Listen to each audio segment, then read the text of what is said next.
Well, Twitter and TikTok could be a combo. The two are reported to be in talks about a possible deal involving the video sharing app's U.S. operations. For more on this, let's go to Business in Vancouver's Haley Wooden. Good morning, Haley.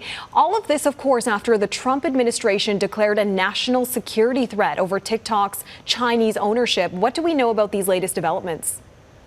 Well, we know that TikTok has until mid-September to essentially exit the U.S. market or preferably find a buyer for its U.S.-based operations, and it has held preliminary talks with Twitter. The interesting thing here is that TikTok is by far the larger company. Twitter's valuation at about 29 billion U.S. dollars, whereas TikTok is valued somewhere between 15 up to 50 billion U.S. dollars. So any kind of acquisition or deal would likely involve outside investors or maybe some other companies. We unfortunately don't have too many details at this time, but we do know that Microsoft is considered the front runner for some kind of potential acquisition of TikTok's operations in the U.S. CNBC reporting that some kind of deal could be valued between 10 and 30 billion U.S. dollars. There's also the potential, too, that TikTok fights back on this executive order and this ban and legally challenges the constitutionality of that and fights to remain in the U.S. and in control of its U.S. operations. All right, as we keep a close eye on this developing story, let's shift gears to another potential combination involving Amazon and empty department store space. What's this about?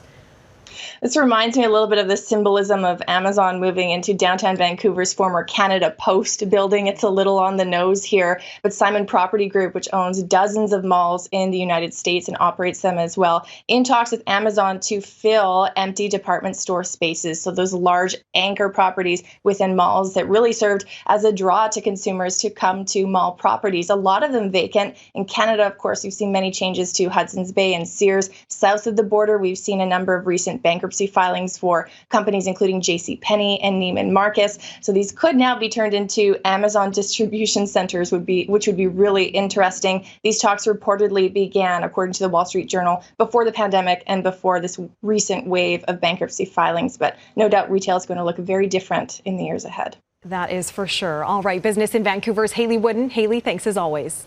Thanks, me too.